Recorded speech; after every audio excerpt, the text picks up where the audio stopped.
Ok, merci à tous d'être là. Merci de vous être mobilisés si nombreux ce soir. Baruch Hashem, on vit des moments historiques et qui sont non seulement historiques pour l'avenir qui nous attend, mais aussi intimement liés à l'histoire passée. Et pour mieux vivre ce qui nous attend et pour réellement comprendre ce qu'on est en train de vivre, il était indispensable, essentiel, de faire un retour sur ce qui nous lie depuis des générations, depuis plusieurs siècles, avec le peuple iranien qui traverse aujourd'hui une révolution terrible. Alors, merci infiniment tout d'abord à Mariacha et Ethan, à la rabbinite Mariacha Drey et au Rav Ethan Fison d'avoir accepté de participer ce soir. Et merci infiniment à Johan Bodbol de Lille Mode d'avoir été partenaire de cette soirée. Et Johan, si tu veux dire un mot avant que Mariacha ne commence, la parole est à toi. Bonsoir à toutes et à tous. Et voilà, vous êtes déjà une centaine de gens à être présents. Ceux qui n'arrivent pas à se connecter, c'est pas grave, on vous enverra l'enregistrement. Et merci Bettina de m'avoir associé pour être partenaire. Et je pense que tu vois juste, j'ouvrirai juste avec un enseignement du Rav Kook qui disait que Historia, c'est Esteria, c'est-à-dire que Dieu qui se cache, mais qui se dévoile également dans l'histoire. Et donc, un judaïsme qui s'intéresse à l'actualité, c'est le devoir qu'on a, chacun et chacune d'entre nous, de voir dans cette actualité, cette histoire, ce moment historique, qu'est-ce que nous, en tant que peuple d'Israël, qu'est-ce qu'on doit faire, quelle action on doit mener. Et j'imagine que Mariacha et Ethan vont vous donner des pistes de réflexion. Bechavod, merci beaucoup. Merci Johan, merci, ravi de te voir et bonsoir à tous. Bonsoir Bettina. Bravo à toi d'avoir eu cette initiative de ce cours en ligne. Ça faisait un petit moment qu'on n'avait pas fait de cours en ligne, donc c'est un plaisir. Alors, je voudrais juste préciser, voilà, quand Bettina m'a proposé une petite réflexion à propos des événements et de l'actualité, je veux juste préciser que je ne suis pas une connaisseuse en géopolitique, je suis pas politologue, j'étudie un peu la Torah, je l'enseigne un petit peu aussi, mais voilà, je suis pas une sage dans ces domaines-là, donc je voudrais parler avec vraiment humilité. Et d'autant qu'il y a un Ravetan Fison qui va parler avec moi et qui lui est vraiment connaisseur en histoire et voilà, je pense qu'il pourra vous donner des éléments très très importants et très intéressants. Moi, de mon côté, je vais plus axer peut-être sur une réflexion un petit peu pour comprendre, essayer de comprendre derrière l'histoire apparente des mouvements que l'on peut, nous, avec une lecture thoraïque, des mouvements que l'on peut explorer et intérioriser. Juste une précision, parce que l'Iran, effectivement, ça nous touche en particulier, mais ce que je vais dire, ça va concerner pas que l'Iran, ça va concerner en général tous les régimes autoritaires.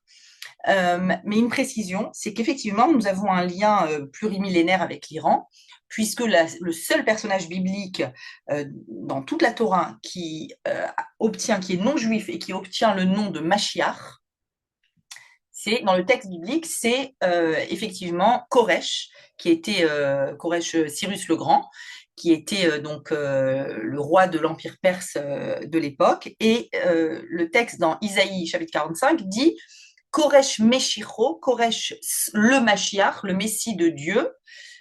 Et Dieu on lui promet que Dieu va lui ouvrir toutes les portes et qu'il va gagner toutes ses guerres, etc. Pourquoi est-ce qu'il s'appelle Mashiach? Littéralement, Mashiach, ça veut dire oint de Dieu. Pourquoi? Eh bien, tout simplement parce que il a donné l'autorisation officielle aux Juifs, aux Judéens qui ont été exilés en Babylonie. Je vous rappelle, en moins 386, il a donné l'autorisation pour eux de revenir, et non seulement de revenir en Israël, mais de reconstruire le temple. OK? Donc, de ce fait, puisque après l'exil, le premier exil, donc après la destruction du premier temple, quand nous avons été exilés, à l'époque c'était la Babylonie, puis l'Empire perse a pris le dessus, donc Koresh on a cette dette envers Cyrus.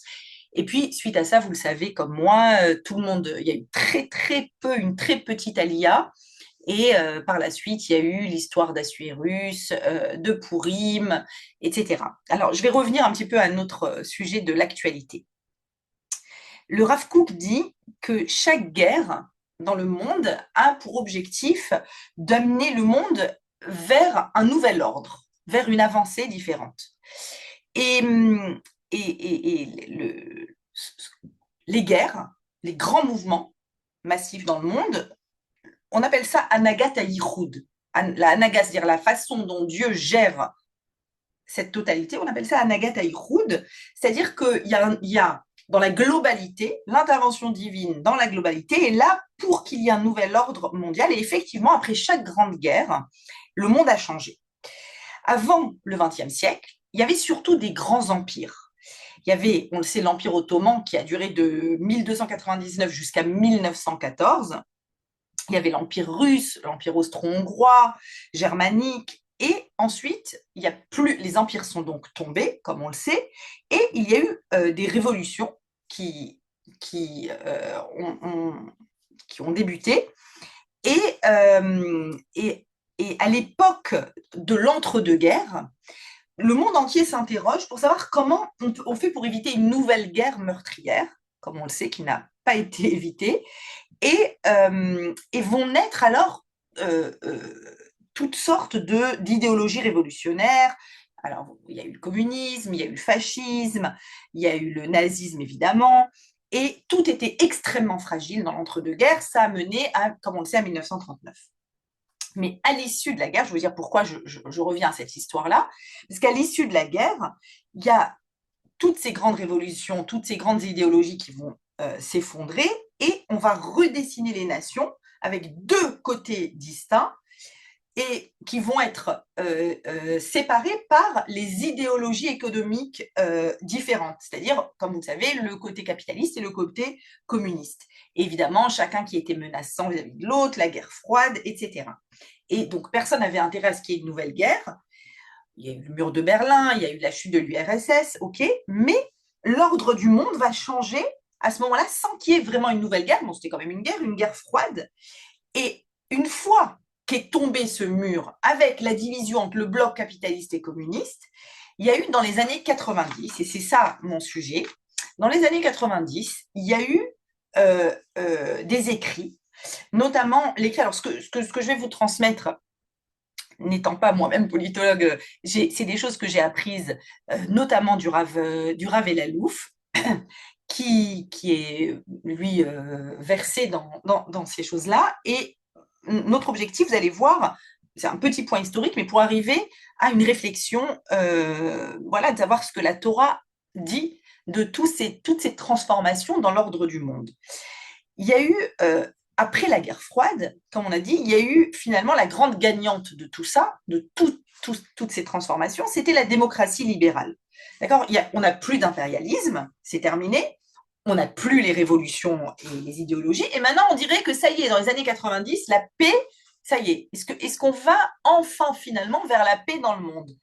Et à ce moment-là, il y a un auteur qui s'appelle Fukuyama, que vous connaissez peut-être, qui va dire, lui, qui va écrire toute une théorie en disant, ça y est, nous sommes arrivés à l'ère de la paix, puisqu'il n'y a plus d'empire, puisqu'il n'y a plus les révolutions, puisqu'il n'y a plus la division entre communisme et capitalisme, donc nous sommes enfin arrivés, ça y est, c'est l'ère de la paix. Et il va y avoir une réponse à ces écrits, c'est la réponse de Samuel Huntington, qui a écrit un livre sur la guerre des civilisations, où il n'est absolument pas du même avis. Il dit qu'au contraire, le monde se divise, mais il va se diviser différemment maintenant.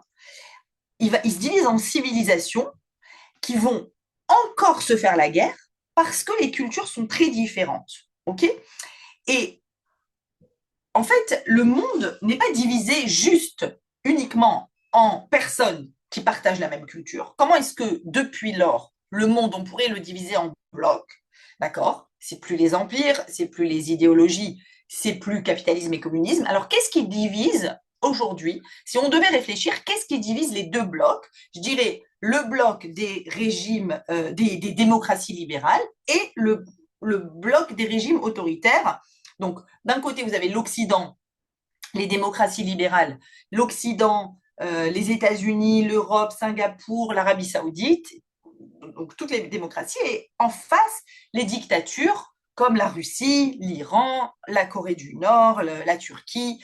Ok. Et donc, comment est-ce qu'on pourrait, quel point commun on pourrait donner pour expliquer que le monde est désormais divisé, donc plus par l'économie libérale, c'est plus cet axe-là, c'est plus donc les révolutions ni les empires. Alors qu'est-ce qui divise donc ces deux blocs-là, ces deux grands blocs, de part et d'autre? D'accord? Alors en fait, quand le communisme est tombé, il y a tous les pays qui étaient communistes ont développé en fait une identité culturelle qui est très très très très forte. Et on pourrait dire que le point commun de tous ces régimes autoritaires, c'est quoi? C'est un narratif autour d'une identité nationale qui est très forte. Et cette identité, elle n'est pas juste culturelle, évidemment, elle est instrumentalisée par un régime politique. Et à quoi elle sert, cette identité, dans tous ces régimes autoritaristes? Elle sert à unifier la population, évidemment. Elle sert à justifier l'autorité du pouvoir, à neutraliser la contestation, et effectivement à avoir un narratif sur tous les sacrifices qui sont imposés. Mais, et donc, on voit le narratif de ces pays-là. C'est quoi? Donc, il y a une humiliation passée, un âge d'or à restaurer, et notre identité, on s'unit sur une identité commune contre quelqu'un, bien évidemment. De l'autre côté, donc des identités très fortes. La Russie, l'âge d'or russe à restaurer, l'âge d'or, évidemment, la Turquie, l'ancien grand empire ottoman, ça paraît assez clair. Mais en face, il y a donc l'Occident, toutes les démocraties libérales. Et du côté de cet autre côté-là, du côté des démocraties libérales, qu'est-ce qui est important avant tout? Ça veut dire quelle est la valeur numéro un que nous partageons tous quand nous sommes du côté des démocraties libérales? C'est évidemment la liberté. C'est le fait que toute personne est libre de vivre comme elle veut sa vie, sa culture, son identité, sa religion. Donc, c'est l'identité qui est très, très forte. OK? Et donc, par exemple, il y a quelque chose qui est une réflexion qui est assez intéressante. C'est quand il y a des tables rondes, des groupes de réflexion avec des diplomates de divers pays occidentaux et qu'on leur pose la question dans des brainstorming, quels sont les grands personnages historiques qui vous inspirent? Qui est la personne qui vous inspire beaucoup et que voilà, vous retrouvez chez cette personne? Et ce qui est intéressant de constater, c'est que quand on pose la question à des juifs, diplomates, grandes personnes en général, souvent, ils vont répondre par des juifs. Alors, ça peut être Ben Gurion, ça peut être Moïse, ça peut être Abraham, ça peut être. D'accord, mais c'est une personne d'identité juive. Et quand on demande à des Européens, souvent, ils vont répondre Nelson Mandela, Mère Teresa, Gandhi. C'est-à-dire, c'est des personnages il n'y a pas de lien identitaire entre eux. Tous, le lien, c'est quoi? Ils ont tous lutté pour la liberté. Et en fait, si on leur demande, mais alors toi, mettons diplomate canadien, qu'est-ce qui t'identifie, qu'est-ce qui te caractérise en tant que Canadien, par exemple, ou en tant que Français, en tant qu'Allemand? Et là, la réponse, elle est difficile. C'est-à-dire que l'identité des pays démocratiques, c'est-à-dire notre identité s'est forgée au fil des années d'après-guerre, etc., sur cette notion de liberté, la liberté individuelle, plus que l'identité nationale. Vous voyez bien que les frontières, voilà, on parle de l'Europe maintenant, donc on dilue l'identité au profit de la liberté.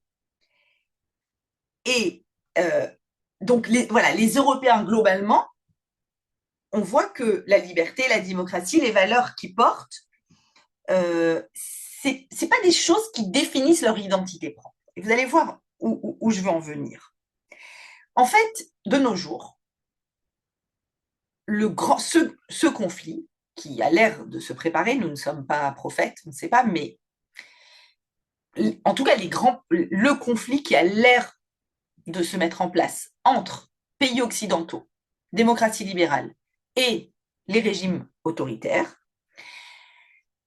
par exemple Russie face à l'Ukraine, ou le monde occidental, ou les États-Unis face à l'Iran, ou Israël face à l'Iran, eh bien, ce qui apparaît, c'est que ce qui divise ces deux groupes, c'est d'un côté une identité très forte, de l'autre côté, une lutte pour la liberté qui est très forte. C'est-à-dire que du côté des régimes autoritaires, il y a tout ce narratif dont on a parlé au niveau de l'identité de l'Iran antique. L'Iran antique qui est effectivement une grande et belle culture, et il y a plusieurs identités nationales à l'intérieur, mais en tout cas, il y a un narratif autour de cette identité. Pareil pour la Chine, évidemment, la Corée du Nord. Donc, on a une volonté d'identité très très forte, et face à ça, les autres, les pays démocratiques ont lutté pour les libertés, pour la liberté, qui est une valeur suprême et supérieure. Et donc, il semble que si guerre il y a, c'est une guerre entre ces deux choses-là, liberté face à identité. Mais quelle est la particularité d'Israël par rapport à tout cela? Et là, j'en viens au centre de mon propos. La particularité du peuple juif, c'est que dans le peuple juif, on lutte autant pour la liberté que pour l'identité. C'est-à-dire que pour le peuple juif, l'identité, c'est quelque chose qui nous caractérise très, très fortement, comme on donnait l'exemple tout à l'heure de ces diplomates qui, si maintenant je faisais un brainstorming là, avec toutes les personnes présentes dans le Zoom, quel est le grand personnage qui vous inspire? Il y a de fortes chances, très fortes chances, que la majorité d'entre vous cite un grand personnage biblique ou un grand personnage de l'histoire juive. Quelqu'un qui a transformé le monde, et il n'en manque pas dans l'histoire du peuple d'Israël, des personnes qui ont transformé le monde. Donc, on a une identité qui est très très forte, et durant la guerre que nous appelons maintenant la guerre de Tkouma, du réveil d'Israël, effectivement, on a senti, on a vu dans le monde entier les Juifs immédiatement chercher des avions pour revenir à la maison, en Eretz Israël, ceux qui étaient à l'extérieur, pour lutter pour leur maison. Pour lutter pour leur maison. Et autant pour lutter pour leur liberté. C'est-à-dire que le peuple d'Israël est un peuple qui lutte à la fois, il a l'intersection en fait, il lutte à la fois pour son identité et pour la liberté. Et alors, j'arrive pas à lire les messages. S'il y a des messages, j'arrive pas en même temps à lire les messages, mais je veux bien les regarder après, avec plaisir. Et donc, on est en réalité, on est dans aucun des deux côtés par rapport à cette différence-là que je suis en train de développer. Et on a une identité très forte à travers notre lien à la loi mosaïque, évidemment, quel que soit notre niveau de pratique, l'identité est très forte. Et d'ailleurs, vous savez, il y a des études qui sont faites, bon, évidemment, dans le monde, les liens qui sont faits entre religion et libéralisme. Et en général, évidemment, plus un pays est religieux, moins il est libéral. Dans le monde entier, c'est ça qu'on voit. Sauf quoi? Sauf les États-Unis et Israël, où effectivement, alors aux États-Unis, il y a, je dirais, un bouillon de culture très protestante, mais un bouillon de culture de religion, mais en Israël, quand même une identité religieuse qui est très très forte. Et en fait, il semblerait que le monde autour de nous a du mal à comprendre ce paradoxe. C'est-à-dire que d'un côté, on est pour la liberté, et en même temps, on est l'identité la plus ancienne et la plus affirmée. Notre drapeau, c'est quoi? C'est un talit avec 2 traits. D'accord? Notre hymne national, c'est la tikva, c'est 2000 ans d'attente pour revenir chez nous. Vous allumez la radio en Israël et vous entendez des chants qui chantent à Kadosh Baruch Hu et qui chantent l'amour l'amour d'Hachem pour son peuple et l'amour du peuple pour Hachem. Donc, c'est-à-dire qu'il y a voilà cette identité très très forte qui est toujours aussi présente et bien évidemment en Eretz Israël, et cette volonté qui est une liberté totale de chacun, que chacun puisse être libre de vivre sa pratique comme il l'entend et sa religion comme il l'entend. En Israël, il y a plusieurs religions, toutes les religions sont acceptées, et donc on est autant libre et démocrate qu'on ne veut et on veut pas être contraint par qui que ce soit, et en même temps on a notre identité très très forte juive, et on veut renoncer ni à l'un ni à l'autre. Il y a une Mishnah dans un vote bien connu qui dit que quand nous avons reçu les tables de la loi, on a reçu les tables de la loi, Mirtav Elohim, c'est l'écriture de Dieu, Charut à la Luchot, qui est gravé sur les tables. Et le texte nous dit, ne lis pas Charut, lis Cherut, libre. C'est une écriture qui te rend libre. Pourquoi dit la Mishnah, qui en lecha ben chorin et la mishosek batora, il n'y a vraiment de libre que celui qui agit du fait de la Torah, qui agit avec la Torah.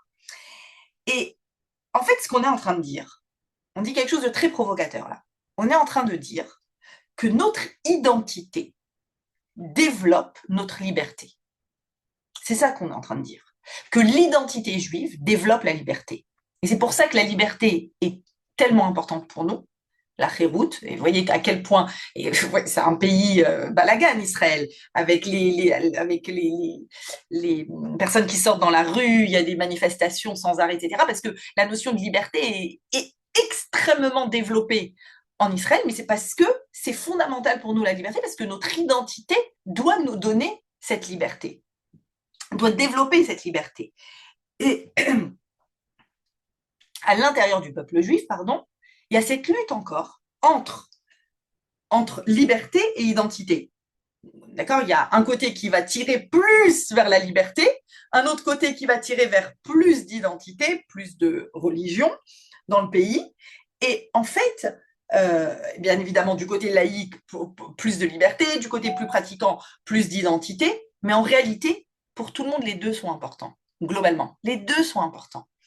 Et à l'image de cette lutte à l'intérieur, lutte intestine à l'intérieur du Ham Israël, où on est en train, je crois, d'essayer de redessiner les frontières. C'est-à-dire qu'il faut à aucun moment que notre pratique de la Torah retire des libertés. Elle ne peut pas retirer des libertés. Elle doit développer la liberté propre. C'est pas une liberté qui est contrainte, c'est pas une liberté, c'est pas une pratique qui est contrainte, c'est pas une pratique où il y a quelqu'un qui vient et qui te dit c'est ça ce que tu dois faire. Les Juifs détestent qu'on leur dise ce qu'ils ont à faire. C'est pour ça, moi qui m'occupe d'identité juive et d'enseignement de Torah, etc., on présente la Torah. On la présente, on la propose.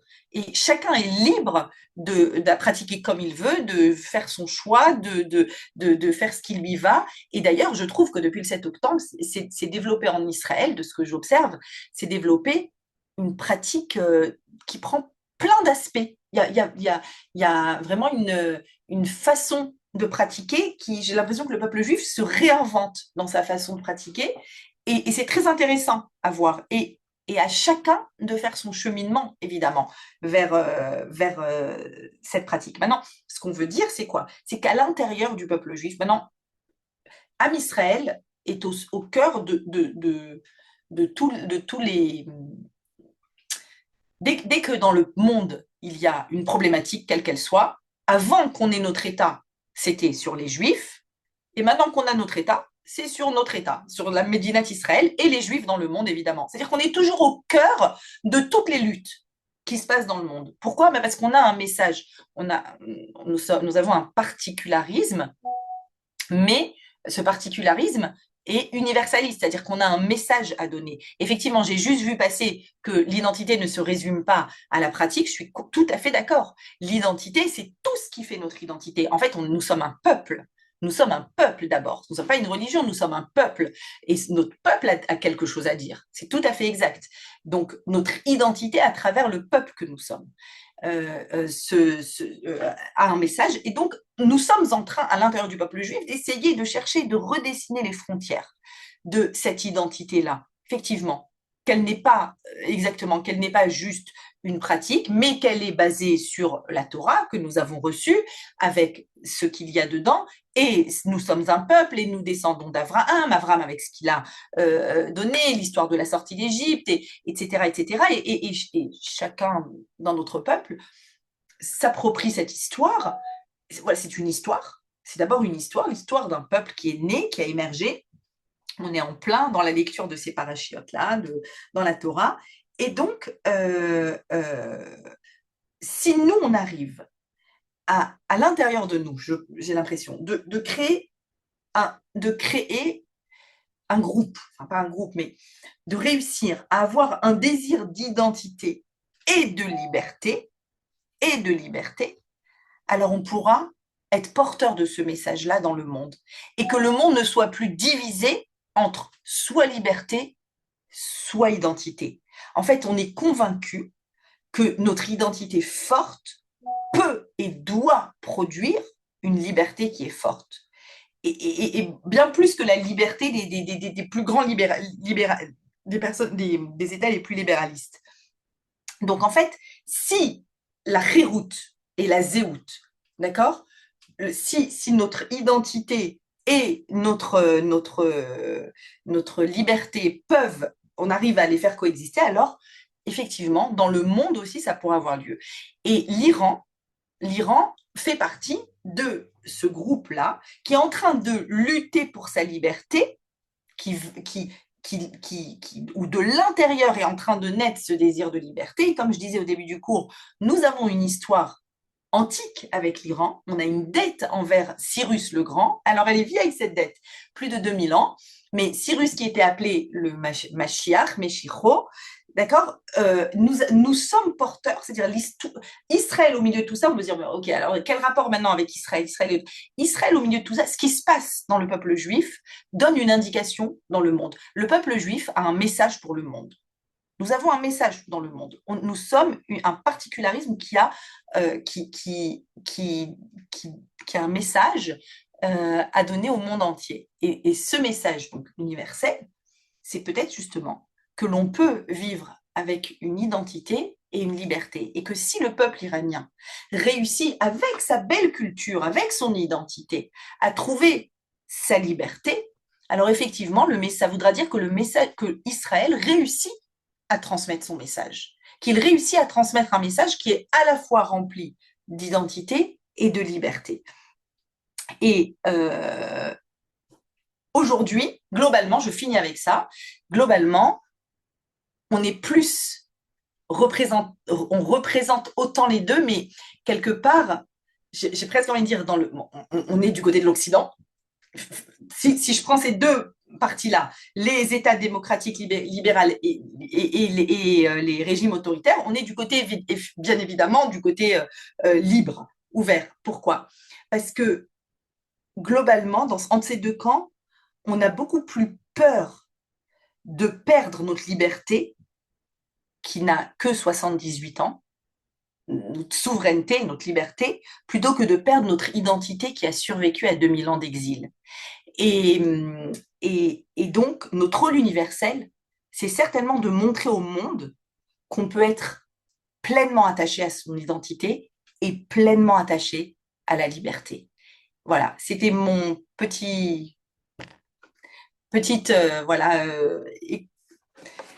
participation. Nous ne sommes pas voilà, nous ne sommes pas prophètes, on ne sait pas comment les choses vont avancer, mais quand les choses avancent dans le monde, elles avancent pour le peuple juif et le peuple juif a un message à dire au monde. Voilà, à mon tout petit niveau, je pense que ce message, c'est l'identité et la liberté. Merci Maria Chakola Kavod. Merci infiniment. Ravetan Fison, à toi, si tu es là.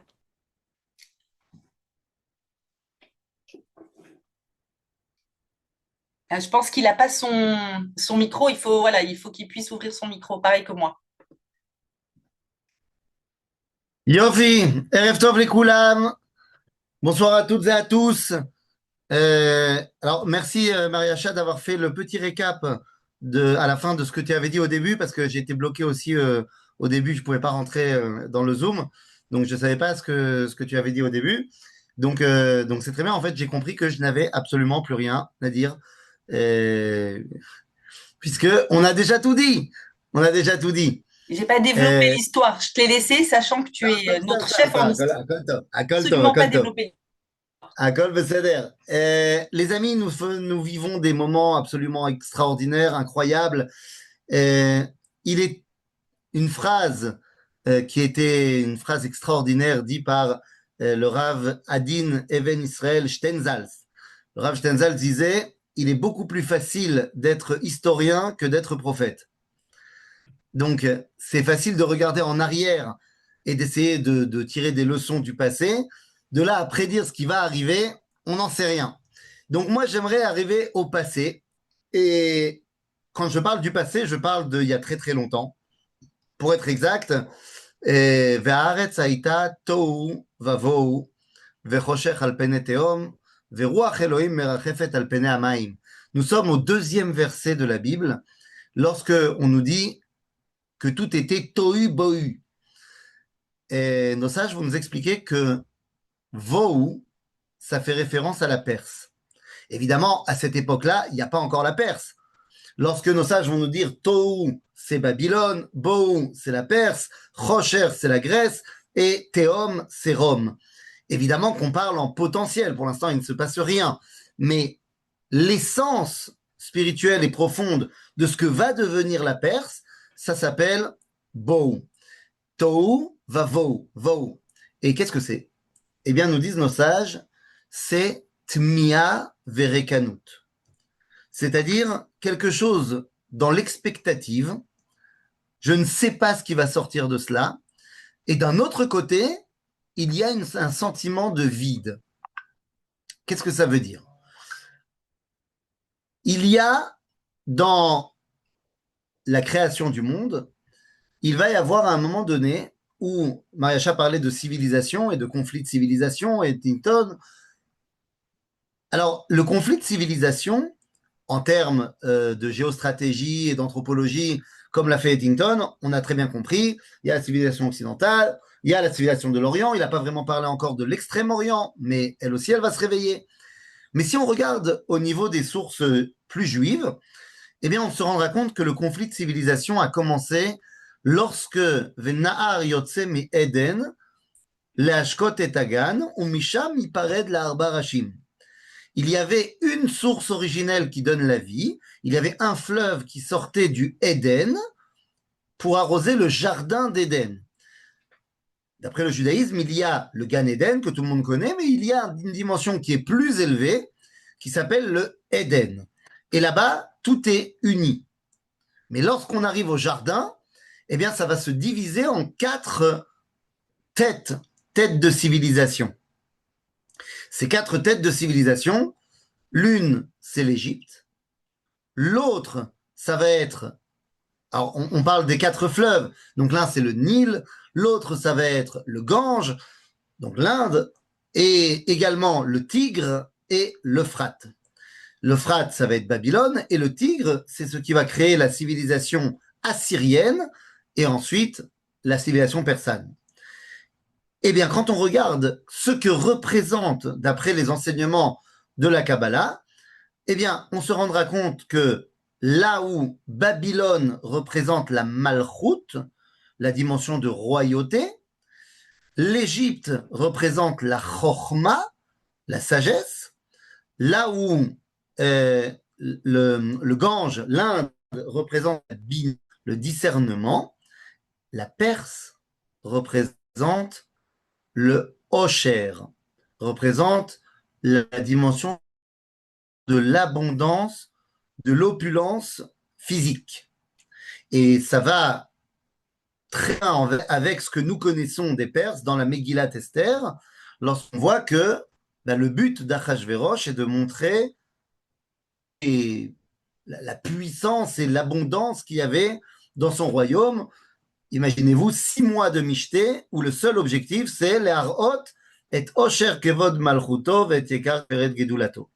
C'est-à-dire qu'il y a une dimension de vide où tu montres l'extériorité pour ne pas justement avoir à aller regarder ce qui se passe à l'intérieur. Notre relation avec la Perse, alors comme l'a dit Mariacha, est très ancienne. En vérité, on parle tous de Koresh, de Cyrus II. Les premiers juifs qui vont partir en Perse partent à l'époque du règne de Cyrus I. C'est un Cyrus pas connu celui-là. C'est un Koresh pas connu. Il n'a pas fait la déclaration Koresh, mais il est le roi de Perse. Il n'y a pas encore d'empire perse à l'époque de Nabuchodonosor. Donc à l'époque où il va y avoir 50 ans la montée de l'empire perse, eh bien les Juifs vont commencer à arriver en Perse, fuyant Babylone. Comment ça, fuyant Babylone? Fuyant la terre de Judée. Oui, ils vont être emmenés de Judée en Babylone. Mais vous croyez quoi? Qu'il n'y a pas d'antisémitisme à Babylone? Lorsque les Juifs sont emmenés à Babylone en exil, vous croyez que tout le monde les accueille à bras ouverts? Non. Et donc, il y a des Juifs qui vont partir en Perse et qui seront accueillis là-bas. Donc, en fait, notre premier contact avec la Perse est un contact finalement d'accueil. C'est cool, c'est sympathique. Et après, la grande déclaration de Koresh, de Cyrus II. Je ne sais pas si je peux montrer quelque chose. Ouais, je peux Oui, montrer normalement. quelque chose. Il a fait meurtre. Ouais, il est fait. Non, simplement, voilà, très rapidement, je voulais juste vous montrer ça. Une seconde, voilà. Le rouleau que vous avez ici, avec un petit trou au milieu, eh bien, ce rouleau n'est que la déclaration Koresh. La véritable déclaration de Cyrus, elle est là. C'est un rouleau d'argile sur lequel est gravée la déclaration de Cyrus. Alors, évidemment, il y a une petite différence entre ce que le Tanakh raconte et ce que le rouleau raconte. C'est-à-dire que pour nous, dans le Tanakh, Koresh nous a donné la permission à nous, les Juifs, de rentrer en Eretz Israël et de reconstruire le Beth Amikdash. C'est vrai, mais c'est incomplet. Dans le rouleau, il se trouve que Koresh donne la permission à tous les peuples qui ont été exilés par les Babyloniens de revenir chez eux et de reconstruire leur temple. On en fait partie, mais c'est pas que nous. Maintenant, effectivement, le Tanakh va l'appeler Mashiach, il remplit le rôle messianique. Alors, bon, maintenant qu'on a dit ça, on a tout dit et on n'a rien dit. Notre contact avec les Perses va être donc un contact d'un idéal messianique. Reconstruction du Beth Amikdash au nom de Dieu. Jusqu'à aujourd'hui, depuis les 47 dernières années, il semble que les plus farouches opposants à la reconstruction du Beth Amikdash soient justement l'Iran, au travers de ces différents proxys qui s'opposent fermement à la construction du Beth Amikdash. Mais je ne comprends pas, si les Perses, ils sont pro-Beth Amikdash, alors pourquoi l'Iran nous fait des problèmes? Eh bien, tout simplement parce que l'Iran n'est pas perse. Il y a une grande différence entre les musulmans chiites d'Iran et ceux qui sont les traditionnels perses en Iran. Bon, en Iran, il y a 90 millions d'habitants. Ok, il y a à peu près 7 minorités ethniques en Iran. Parmi ces minorités ethniques, tous ne sont pas des musulmans chiites. Et parmi les véritables Perses antiques, les gens qui soutiennent le fils du Shah, les gens qui soutiennent une Perse beaucoup plus ouverte et beaucoup plus libérale, comme disait Maria Shah, ben, ils ne sont pas musulmans. Ou du moins, ils ne sont pas musulmans de tradition. Même si maintenant, ça fait 50 ans que tout le monde est musulman, parce qu'ils n'ont pas le choix. Mais la tradition perse, c'est pas la même. Donc, on voit que dans l'origine de notre histoire avec eux, que ce soit à l'époque donc de Koresh Hacheni, ou alors, et c'est là que je vous montre, hop là, excusez-moi, je vous montre une autre petite chose.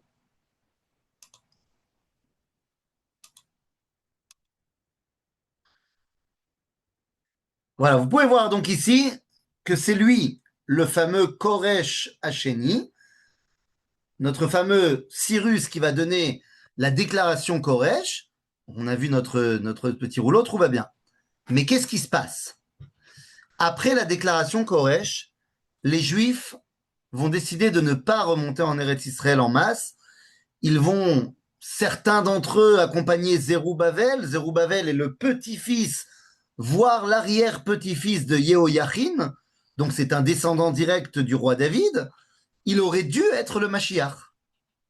Koresh lançait le programme messianique et Zerubbabel devait terminer le programme messianique. Mais c'était sans compter les Juifs qui ont décidé de rester en Perse. Bah oui, parce que puisque maintenant le nouveau patron il est copain avec nous, bah autant rester. Évidemment, toute ressemblance avec une situation actuelle serait purement fortuite et involontaire, bien évidemment. Et finalement, il y a toute une histoire, je ne vais pas rentrer dedans, de guerre, nanana, nanana, mais celui qui nous intéresse, qu'on connaît beaucoup plus, c'est un certain Chachiarch Ier. Maintenant, nous, on ne parle pas très bien perse. En hébreu, on rajoute toujours un aleph devant les mots en perse. Par exemple, le mot perse qui veut dire gouverneur se dit Chashdapana. En hébreu, ça va devenir le mot le plus long de toute la Bible, Achashdarpanim, les gouverneurs. Mais Chachiarch Ier deviendra Achashverosh, le fameux Assuérus, celui qu'on connaît. Ah oui, mais lui, il n'est pas copain avec nous. Non, il n'est pas copain avec nous du tout. Vous savez pourquoi?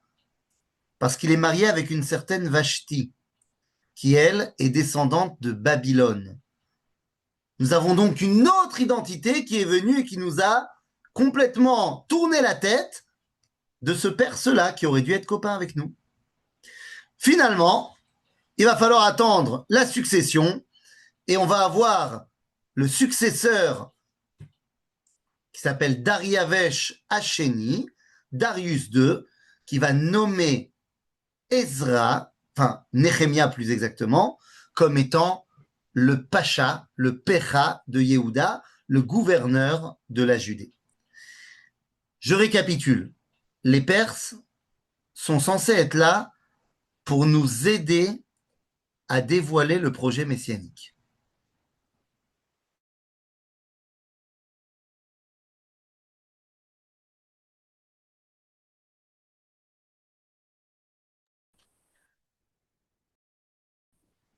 Allô, allô? On m'a récupéré? Tout va bien?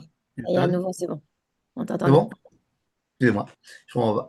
En tout cas, aujourd'hui, il semblerait, après l'attaque, la première attaque en Iran, eh bien, le Premier ministre israélien avait appelé Donald Trump Cyrus II.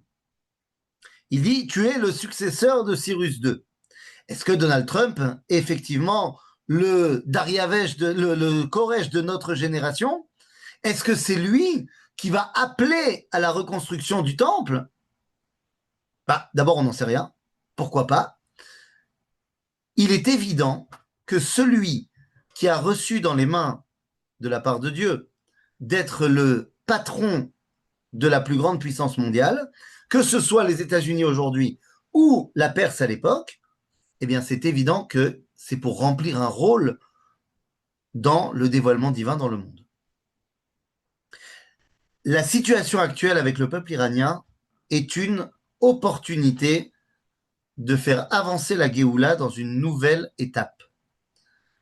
Le peuple iranien, on n'arrête pas de le dire, n'est pas l'ennemi ancestral du peuple juif. Pourtant, lorsque les Perses se sont laissés avoir par Aman, ils ont été convaincus que le mieux était de tuer les Juifs.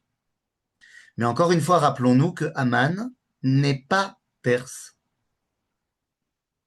Aman est arrivé en Perse et il vient d'Afka, de notre région. Ce qui veut dire que quand on regarde dans l'histoire, ceux qui dans l'histoire perse nous ont fait des problèmes, bien c'est principalement des gens qui, soit au niveau de leurs origines physiques, soit au niveau de leur influence culturelle, n'étaient pas perses. Donc évidemment que ce qui se passe aujourd'hui est une opportunité énorme.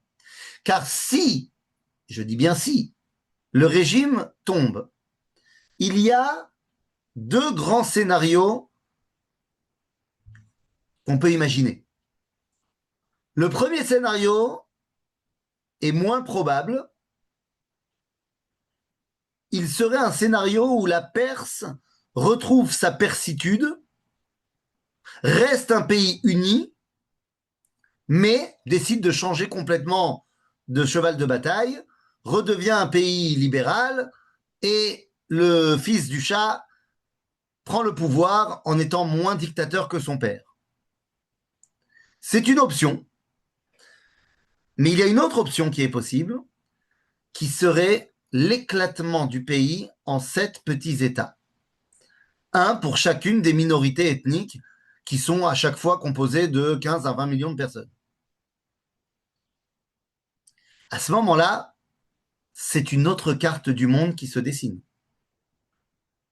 S'il n'y a plus un grand pays qui s'appelle l'Iran, mais il y a des petits pays, alors au niveau de leur puissance, bah, ça chute énormément.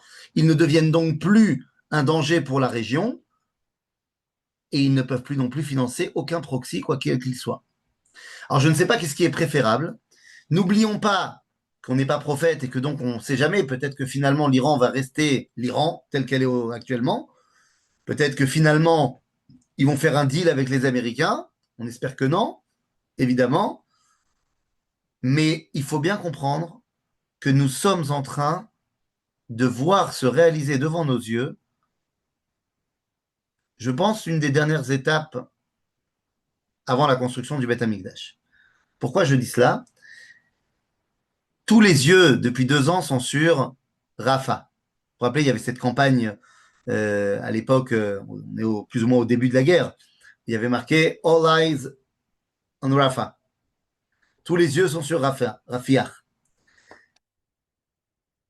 Je m'en fiche des publicitaires. Au niveau de la Torah de la Géoula et la Torah de la Kabbalah, il y a un concept qui s'appelle Rapach Nitzotzot. Rapach, Rafiach, c'est Reish Pe Chet, ça fait référence à ce qu'on appelle 288, et c'est un concept de Kabbalah où il y a les dernières Nitzotzot, les dernières étincelles qu'il faut nettoyer avant de pouvoir dévoiler la royauté divine. Ça se joue à Gaza, parce que Gaza, ça ne n'est pas Gaza. Gaza, c'est Aza. Aza, c'est ce qu'on appelle la Azout. Azout, je ne sais pas comment on peut traduire en français. Je sais pas, le culot, Racha, aide-moi. L'audace. L'audace, merci. Et ben cette azout, elle peut être ou dikdusha, parce qu'il faut de l'audace pour détruire nos ennemis et ramener le bien dans le monde. Mais cette azout, elle peut être aussi, depuis quelques années déjà, l'audace d'amener le mensonge dans le monde, d'amener le mal dans le monde. Nous sommes en train d'amener le bien dans le monde. Alors comment ça se fait qu'il y a tellement de gens qui nous empêchent de le faire? Comment ça se fait que le plan en 21 points du président Trump n'est pas du tout un bon plan? Je croyais que c'était notre copain, mais le plan en lui-même, il n'est pas bon. L'objectif de toute cette guerre qu'on a menée, l'objectif de tous nos soldats qui ont donné leur vie, l'objectif de tous ces pères de famille qui sont partis 600, 700 jours en Milouim, n'est pas de pouvoir créer un État palestinien dans la bande de Gaza. Mais d'un autre côté, il y a une expression en yiddish, qu'on va dire directement en français, qui dit « L'homme fait des plans et Dieu rigole ». Il y a des plans, 21 points, mais il y avait des plans aussi qui s'appelaient les accords d'Oslo. Et on voit qu'en vérité, la réalité du terrain continue de faire avancer la Géoula. On n'est pas à l'abri. Comme a dit d'ailleurs hier soir en conférence de presse le Premier ministre, Benjamin Netanyahou, il a dit à aucun moment je ne donnerai la main pour créer un État palestinien dans la bande de Gaza. À aucun moment on ne reconstruira quoi que ce soit tant qu'on n'a pas fini de désarmer le Hamas et de faire qu'il n'y ait plus une seule arme dans la bande de Gaza. Bon, ça va prendre un petit peu de temps, cette histoire. Parce que je ne sais pas si vous êtes au courant, mais a priori, le Hamas, ils sont pas fans de l'idée de ne plus avoir d'armes. Je ne sais pas pourquoi, mais ils ne sont pas fans de l'idée. Donc, en fait, le temps, il va faire que le plan en 21 points va certainement changer au gré de la réalité. Et en fait, cette réalité, c'est à nous de la modeler. Peut-être en partenariat avec cette nouvelle Perse retrouvée, pourquoi pas? Peut-être en partenariat également avec un islam qui n'est pas l'islam de la péninsule arabique. Je dis ça pourquoi? Parce que l'islam, par exemple, de l'Indonésie n'a rien à voir avec l'islam qu'on peut trouver dans notre région. L'Indonésie n'est que le pays musulman le plus peuplé au monde, le plus grand pays musulman du monde. L'Indonésie, c'est l'Extrême-Orient. C'est ce qu'on a appelé la Bina, le discernement. Est-ce qu'on ne pourrait pas imaginer une nouvelle réalité dans laquelle l'islam prend véritablement sa place? Quelle est la place de l'islam? Quel est le rôle de l'islam? Quel est le rôle d'Ishmaël? Ishmaël, c'est un nom extraordinaire, Ishmaël, à tel point que parmi les plus grands rabbins du peuple juif et des Kohanim Gdolim, des grands prêtres, se sont appelés Ishmaël. Ishmaël ben Elisha, Kohen Gadol, Rabbi Ishmaël, la Chavruta de Rabbi Akiva. Ishmaël, c'est celui que Dieu a écouté, ou celui qui écoute Dieu. Alors, c'est quoi son rôle? Eh bien, le rôle d'Ishmaël est d'être le partenaire de Yitzhak pour dévoiler la Torah d'Abraham. Le partenaire de Yitzhak. Pour ça, il doit reconnaître la primauté à Yitzhak. L'islam n'est pas une idolâtrie. L'islam a sa place dans le dévoilement divin. Vous savez quoi? La mosquée de Al-Aqsa, pas le dôme doré évidemment, la mosquée d'Al-Aqsa. Vous avez bien compris, vous le savez, vous avez vu mon cours sur le dôme doré, et vous savez que le dôme doré, c'est le dôme doré, la mosquée d'Al-Aqsa, c'est le dôme gris, à côté. Eh bien, la mosquée d'Al-Aqsa ne fait pas partie de l'endroit sur lequel doit être reconstruit le Beth Amikdash. Donc, on pourrait très bien imaginer qu'on reconstruit le Beth Amikdash tout en laissant la mosquée. Parce que la mosquée, c'est un endroit où on vient prier Dieu, le Dieu unique, la brioute. si tu es le partenaire de Yitzhak et que tu reconnais la primauté à Yitzhak, parce que le fils d'Abraham, c'est Yitzhak, toi, tu deviens son partenaire pour propager la parole divine. Mais ils n'ont pas d'autres frangins? Bah si, ils ont d'autres frangins. Les enfants de Ketura. Abraham a eu Yitzhak, il a eu Ishmaël, et il a eu également 6 enfants de Ketura. Que la Torah nous dit qu'Abraham a envoyé Kedma el Eretz Kedem, c'est-à-dire à l'est de l'est, ce que nous on appelle l'extrême-orient. Il semblerait que de là-bas vienne un autre pan de la Torah d'Abraham qui vient nous apprendre à dévoiler Dieu dans le monde. D'ailleurs, l'un des dieux principaux, le dieu créateur dans la mythologie hindoue, s'appelle Abraham. Enfin, Brahma. C'est Abraham. C'est-à-dire qu'ils ont une relation avec ça, mais ils ne l'ont pas encore véritablement bien mis en place. Peut-être que ça va être ça, le nouveau choc des civilisations. Qu'est-ce que l'Extrême-Orient a à dire? Est-ce que la République populaire de Chine, c'est ça l'idéal chinois? On est quand même vachement loin du taoïsme et du confucianisme. Nous sommes à l'aube, non pas de l'éveil des peuples, parce que là, on n'est pas sur l'éveil des peuples, on est sur le réveil des peuples, mais on est à l'aube de l'éveil du message des peuples. Le XXe siècle a vu l'émergence des nations. Non plus des empires, mais des nations, l'éclatement des grands empires, et donc l'apparition des nations, c'est très important. Nous dit le Talmud, dans le traité de Sanhédrin, que les Hatid Lavo, Dieu il dit, toutes les nations, venez récupérer votre mérite, voilà, je donne les cadeaux. Je donne les bons points à ceux qui ont fait des choses bien.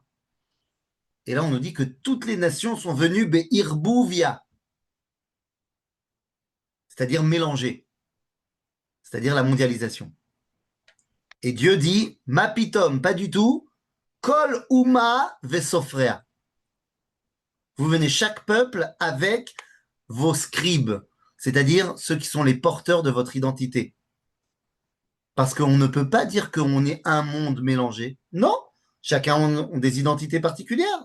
Et donc le XXe siècle a vu l'éclatement des grands empires mondialisés pour arriver aux nations. Ah mais attendez, ça marche pas. Les États-Unis sont toujours un empire colonial. Puis cette fois au niveau des terres, je ne parle pas du Groenland, mais au niveau de l'idéologie. Les États-Unis veulent être l'hégémonie mondiale. C'est pas possible. Tu dois aussi laisser la place aux autres idéologies de s'exprimer. Parce que le XXIe siècle va être l'éveil du message des peuples. Qu'est-ce qu'ils ont à dire? Qu'est-ce qu'ils ont à apporter? Lorsque l'islam vient et dit « moi je me islamise », c'est-à-dire je me soumets à Dieu. Mais c'est un très beau message. Lorsque le christianisme vient dire « moi je veux rappeler l'amour », c'est un très beau message.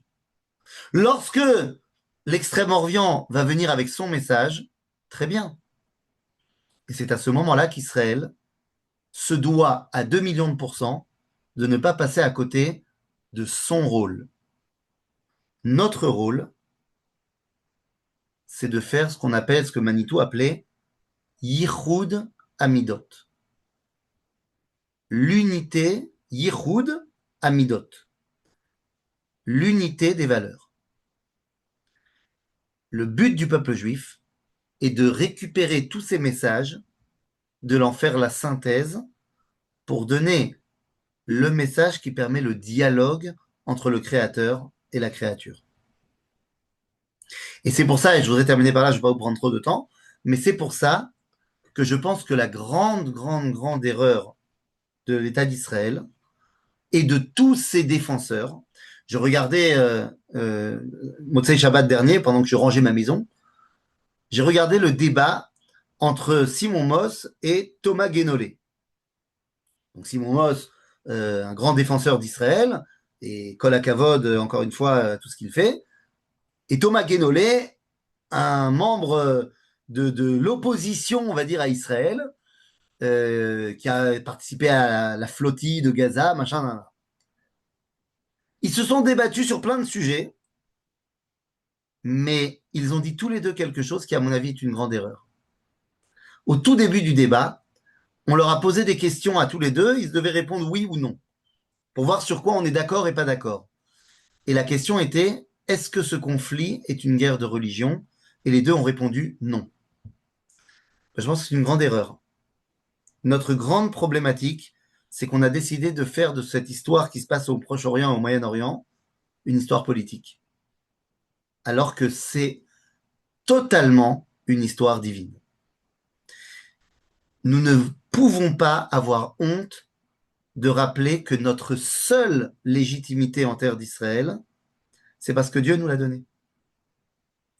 L'historique, c'est très bien, mais notre légitimité à nous en tant que peuple juif, c'est la Torah, c'est-à-dire le message divin qui nous a demandé d'être ici. Vous allez me dire en disant ça, on devient nous les ayatollahs, on souhaite la chute du régime des mollahs pour devenir nous les Molatovic.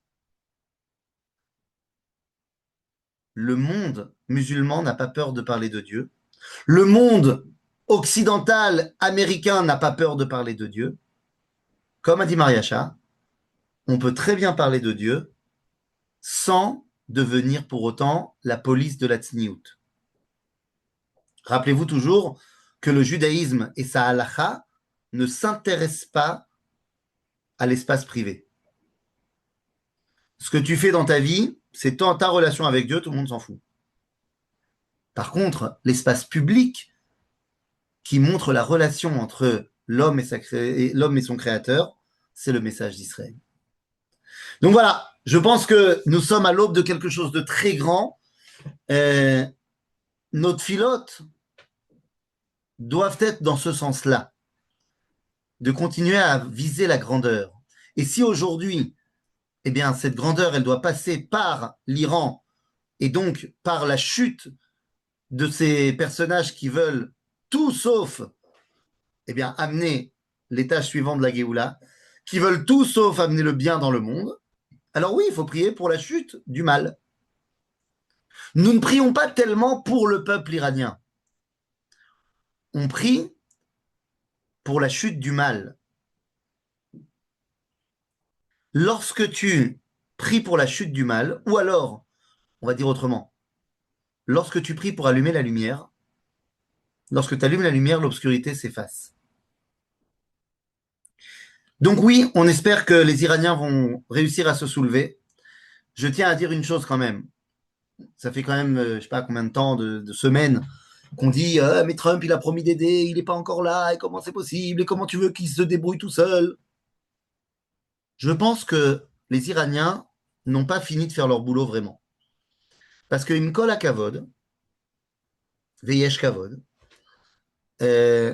les émeutes en Iran sont quand même assez faibles. Oui, Bettina, je te vois lever les sourcils.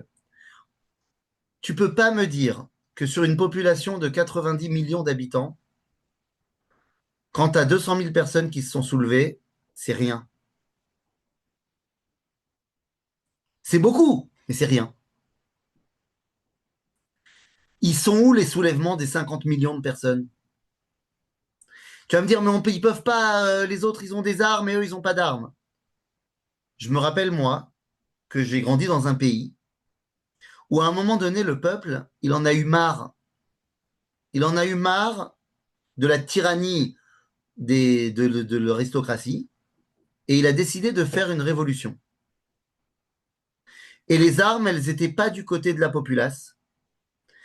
Et je me rappelle que à l'époque, on a fait tirer à la mitraille de partout, que les rois de France, avant de perdre, bah, ils se sont battus, mais le peuple français, il s'est soulevé.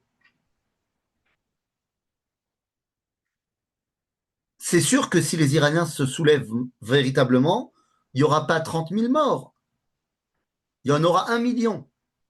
Mais au final, tu vas gagner. Toi, le peuple iranien, tu vas gagner. C'est sûr que tu vas gagner. Donc, je prie pour que Dieu leur donne cette force-là, d'abord, de se défendre seuls, de réussir à prendre la réalité de leur destin en main. Je prie aussi pour que euh, nous puissions aider les États-Unis, Israël, évidemment, parce que nous devons faire tomber le mal. Mais encore une fois, je pense que tout le monde doit prendre son rôle à cœur. Am Israël s'est battu pendant 2 ans et a envoyé tous ses réservistes au combat. Ben, il n'y a pas de raison que les Iraniens ne puissent pas également se battre plus que ça. Donc je suis pour l'intervention des États-Unis, d'Israël en Iran, mais je suis pour que les Iraniens se chauffent aussi. Parce qu'au final, qu'est-ce qui se serait passé? Et je termine par là. Qu'est-ce qui se serait passé à Treblinka si lorsqu'un convoi arrive dans le camp de Treblinka, un convoi c'est 5000 personnes, 5000 à 6000 personnes. Qu'est-ce qui se passe si tout le convoi, quand il arrive, se révolte? Je vous rappelle qu'à Treblinka, il y avait 22 SS. 22. Pas 23, hein, 22. Oh, il y avait aussi une centaine de gardes ukrainiens avec des mitrailleuses. Des chiens. D'accord, mais si les 5000, ils leur sautent dessus, alors il y en a 1000 qui vont mourir. Mais on va gagner au final. Am Israël, il se retrouve face à la mer. Il y a la mer devant, les montagnes à gauche, les montagnes à droite et derrière les Égyptiens. Et on pleurniche. Mais combien on est? 600 000 hommes prêts à combattre? 3 millions de personnes en tout? Et les Égyptiens, ils sont combien? 600 chars. En prenant en compte qu'ils sont 2 par char et qu'il y avait en général 10 fantassins pour un char, ça veut dire qu'on a 1200 Égyptiens en char, 12 000 en tout. On est 600 000 hommes contre 12 000. C'est sûr qu'on gagne. Mais le changement, il doit se faire là-dedans. En Israël, à Treblinka, s'ils arrivaient vivants, ils étaient épuisés. Pas tous. Pas tous. Tu me dis ça, à la limite, pour les gens qui ont vécu dans le ghetto de Varsovie. Mais il n'y a pas que des gens du ghetto de Varsovie qui arrivent à Treblinka. Et je te parle de Treblinka, mais c'est pareil pour Sobibor. Il y a des convois qui arrivent de France à Sobibor.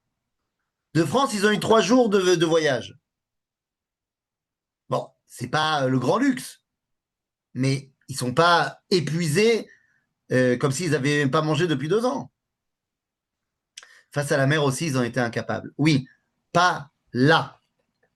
Ils ont été incapables là. Parce qu'on avait notre mentalité d'esclave. Et que donc la première chose à faire, c'est de changer notre tfissa, de changer notre paradigme.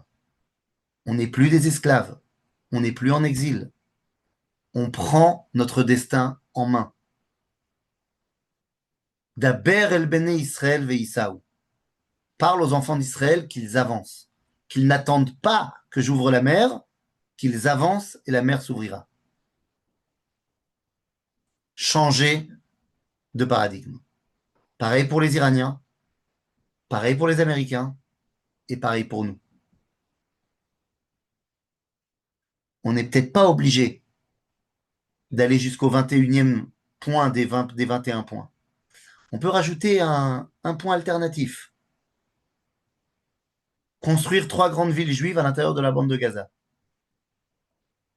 Parce que là où le peuple juif se trouve, il y a la sécurité. Là où le peuple juif se trouve, il y a la lumière. Et là où le peuple juif se trouve, eh bien, on peut chanter un chant à la gloire du maître du monde. Je ne sais pas si vous connaissez. Ya Ribon Olam Ve'almaya. Ce chant à la gloire du Créateur a été écrit par un certain, vous savez,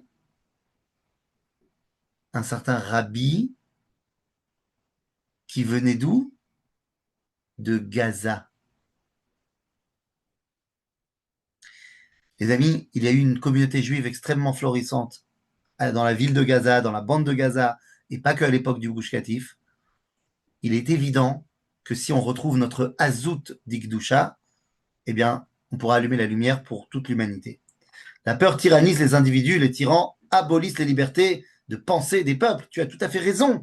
Il y avait un monsieur qui s'appelait Otto Fritz, un journaliste allemand, qui a dit les tyrans nous semblent des géants parce que nous sommes à genoux. Alors relève-toi. Relève-toi. C'est-à-dire, c'est assis pour. Pas de manif en Israël pour soutenir les opposants au Mollah, ni en France d'ailleurs. J'ai pas besoin qu'en Israël on fasse des manifs pour soutenir les opposants au Mollah. Tout Israël est opposé au Mollah. Donc j'ai pas besoin de faire une manif pour ça. Ça va. Nos avions, ils sont prêts à s'opposer au Mollah. Ils l'ont montré dans la guerre des 12 jours. Donc ça va. J'ai pas besoin de faire des manifestations en Israël pour ça. Est-ce que le changement de mindset et cette force de comprendre qu'on n'est plus des esclaves, ainsi que cette avancée vers la Géoula, demande à ce que les Juifs en dehors d'Israël viennent habiter en Israël? Écoutez, j'ai entendu le Rav Shmuel Eliyahu la semaine dernière, il a dit quelque chose de très intéressant. Il a dit, il y a quelqu'un qui a posé la question, mais enfin, est-ce que c'est pas important qu'il y ait des Juifs qui habitent un peu partout dans le monde? D'abord, un, pour renforcer le lobby juif partout dans le monde, et deux, parce que, vous comprenez, il faut qu'il y ait la Torah à chaque instant dans le monde, et donc, ben, il faut qu'il y ait des Juifs qui soient de l'autre côté de la planète, comme ça, quand il fait jour en Israël, eux, ils dorment, et quand il fait nuit en Israël, eh ben, ils dorment en Israël, donc il faut qu'il y en ait d'autres qui étudient la Torah ailleurs. Le Rav Elior a répondu la chose suivante. Il a dit, bon, d'abord, si les infirmières arrivent à travailler 24 heures sur 24 en faisant des gardes et en se relayant, pour qu'il y ait toujours des infirmières dans les hôpitaux qui y travaillent, il n'y a pas de raison qu'on puisse pas faire la même chose pour la Torah. Donc on n'est pas obligé d'aller habiter en Australie pour qu'il y ait de la Torah 24 heures sur 24. C'est la première chose. Deuxièmement, le lobby juif dans le monde, on n'a pas tellement vu qu'il a vraiment marché ces 2 dernières années. Et troisièmement, c'est mitzvah d'habiter en Israël. Donc, c'est pas, pour répondre à votre question, il faut que les juifs de Chutz La'aretz viennent en Israël parce que c'est une mitzvah. Même si on ne parle pas de ce paradigme. Maintenant, d'un autre côté, si tu veux apporter un message, tu ne peux pas être incohérent dans ton message. Si tu viens au nom de Dieu, tu ne peux pas venir au nom de Dieu et manger un jambon beurre en même temps. Ça ne marche pas. De la même façon, tu ne peux pas venir au nom de Dieu et dire « mais moi, je ne veux pas habiter là où Dieu m'a demandé d'habiter ». C'est le même concept. Moi, je me rappelle que j'ai fait moi Teshuvah, moi personnellement, parce que j'ai eu un débat avec un non-juif à l'école. J'étais en école publique. Et quand je suis arrivé à l'école, on était en 2002, c'était en plein pendant l'intifada. Et moi, j'arrive, le représentant juif parmi les goïms. Donc, j'étais également le porte-parole de Tzahal, le porte-parole du gouvernement israélien. Vous savez comment c'est les juifs quand ils sont chez les goïms. Et donc, voilà, vous avez volé la terre des Palestiniens, nanana. Et moi, je leur dis, mais non, mais c'est à nous. Et le mec qui me saoulait, je le connaissais, il était chrétien. Et je lui disais, mais enfin, c'est marqué dans la Bible que la terre d'Israël appartient aux Juifs. Alors pourquoi tu me saoules? Et il m'a répondu, bah oui, mais c'est marqué aussi dans la Bible qu'il faut faire Shabbat et tu fais pas Shabbat. Et ça a été le déclic. Parce que je me suis dit, mais si je viens prôner quelque chose au nom de quelque chose, il faut que je sois cohérent dans ce quelque chose. Donc, est-ce que les Juifs doivent venir en Israël? Oui, évidemment que la Géoula, on a besoin de vous. Évidemment. C'est pas une question. C'est une évidence. Donc, Bezrat Hashem. Comme disent les Français, avec l'aide de Bezrat Hashem. Voilà, je pense que j'ai répondu à toutes les questions. Hein. Exactement, voilà, il y a Daniela qui a dit quelque chose que je n'avais pas vu. Donc, mais tu as tout à fait raison. Là où l'Occident, qui se laïcise, a sorti Dieu de l'équation et a mis l'homme au centre du monde, là où les musulmans ont sorti l'homme de l'équation et ont mis Dieu au centre du monde, le peuple juif a pour rôle d'expliquer que ce qui est au centre du monde, c'est ni Dieu, ni l'homme. C'est le dialogue entre l'homme et Dieu. le dialogue. Ça fait quelques jours que je fais dans tous les endroits où je donne des cours, où je fais un cours sur Toubishvat, parce que Toubishvat c'est dimanche soir. Et pour arriver à Toubishvat, je fais d'abord un récapitulatif de toutes les fêtes du calendrier juif. Et je pose la question à chaque fois, et à chaque fois, plus ils sont religieux et plus ils se trompent, quand je leur demande, mais qu'est-ce qu'on fête à Shavuot? Tout le monde me dit le don de la Torah. Je dis, mais oui, mais on n'a pas reçu la Torah à Shavuot. Il s'est passé quoi à Shavuot? L'événement le plus important de l'histoire, c'est que Dieu nous a parlé. Il y a eu le dialogue entre le Créateur et la créature. C'est l'élément fondateur, c'est l'élément essentiel, et c'est notre rôle de ramener ce dialogue au centre du monde. Donc voilà, s'il y a des questions, moi j'ai fini. Avec l'aide de Bezrat Hashem, ça sera très bien. Je ne sais pas comment ça va se passer, je ne sais pas quand ça va se passer. Je peux juste dire une chose. Tou Bishvat n'est pas une fête juive. Pourquoi c'est pas une fête juive? Parce que pour être une fête juive, il faut qu'il y ait un événement historique qui a touché le peuple juif. Et à cause de cet événement, on décrète une fête. Sauf que Tou Bishvat, il s'est encore rien passé. Alors pourquoi on fait tout un pataquès?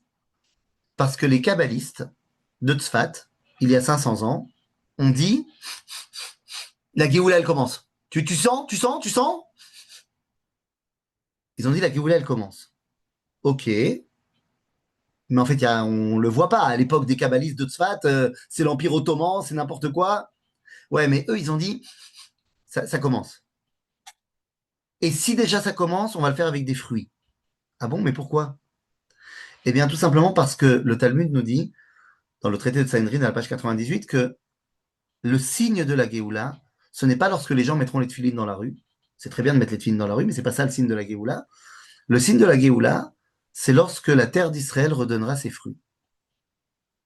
Et je citerai pour terminer un certain Mark Twain qui avait dit « Je ne comprends pas comment cette terre dans laquelle j'ai lu les mérites dans la Bible, ça semblait être le paradis sur terre, est devenue un désert aride où rien ne pousse. La seule explication que je vois, c'est que la terre d'Israël attend ses propriétaires légitimes pour se rhabiller. » Eh bien, les amis, baladez-vous dans les chouks d'Israël, vous verrez que la terre s'est rhabillée, parce que Israël, lui aussi, est revenu, et nous sommes en pleine Géoula.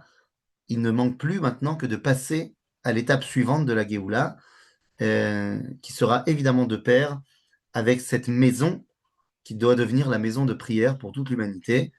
Bimera Beyamenu,